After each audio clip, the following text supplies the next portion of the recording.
Before we get into actually mixing our audio and working with different levels, I want to talk to you a little bit about dealing with audio that is stereo, audio that is mono, and maybe audio that the program thinks is stereo but is truly mono, and vice versa.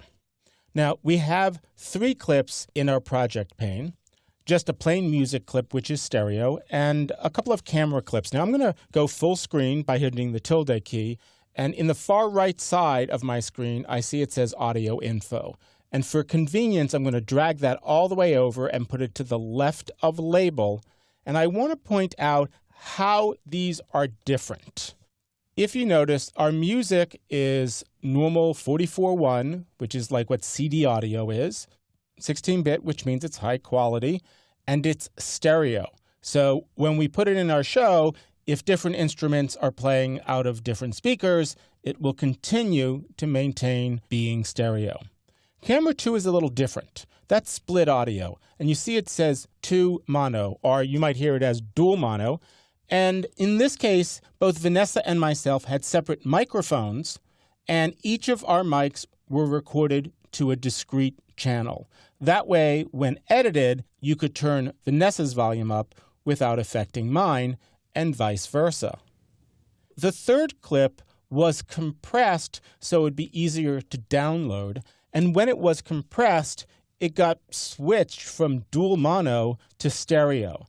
And Premiere is going to be confused when I use this because if I bring down the volume or try to bring down the volume of my voice, it's going to bring down the volume of the entire clip.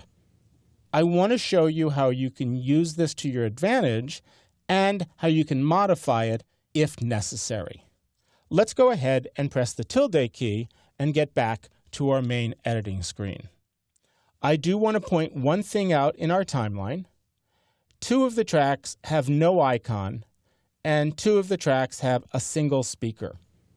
This indicates that this is a standard track, which means anything I put in there, it will adapt, in that if I drop a stereo clip in, both channels will fit into one track, and it will come out stereo. If I drop a mono clip in, it would also go in, and it would come out dead center between the 2 speakers. A mono track would take the stereo and mix it together so that everything was equal and it would just come out the same on both speakers. And that's true whether I drop a mono clip in there or a stereo clip in there. For the most part, you'll want to use standard tracks, and that's the default. So if you were going to make a track, you could do that underneath your sequence settings, choose Add Tracks, and when you add a track, there are options of where you want to put it and the type of track you're making. So as you see, there's standard and there's mono.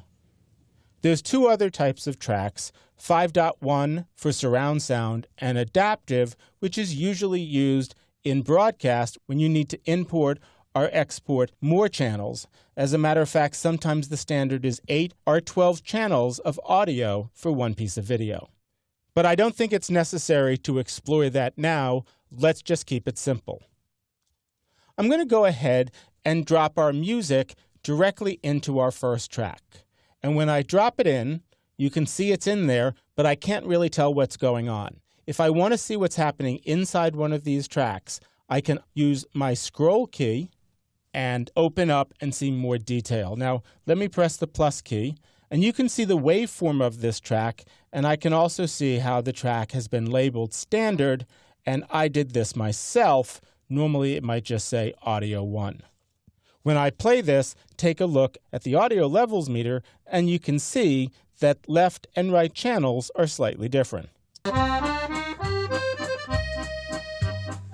Now, let's go ahead and drop the other clips into this stereo track, and you can see how they work a little bit differently. I'm going to select and delete this clip, and now bring in the split audio.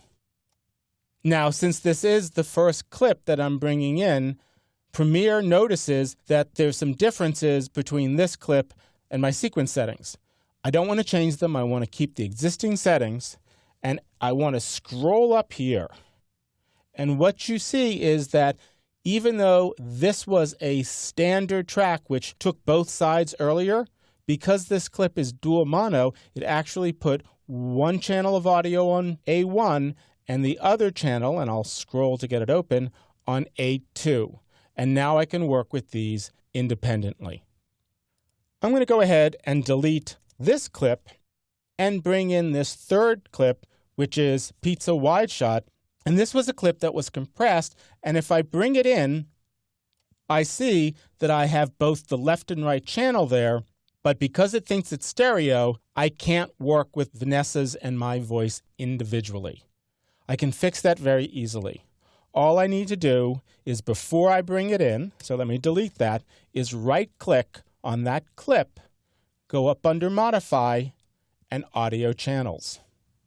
And here I'm going to tell Premiere to use this as mono instead of interpreting the file. And right there it says number of audio tracks 2, channel format mono. Watch what happens when I bring this clip in now. They go on separate tracks, and I can bring up one track and it doesn't affect the other. So it's important to understand whether you're working with stereo or mono clips, because down the line, when you have to start mixing your music and mixing your sound, you'll need this control.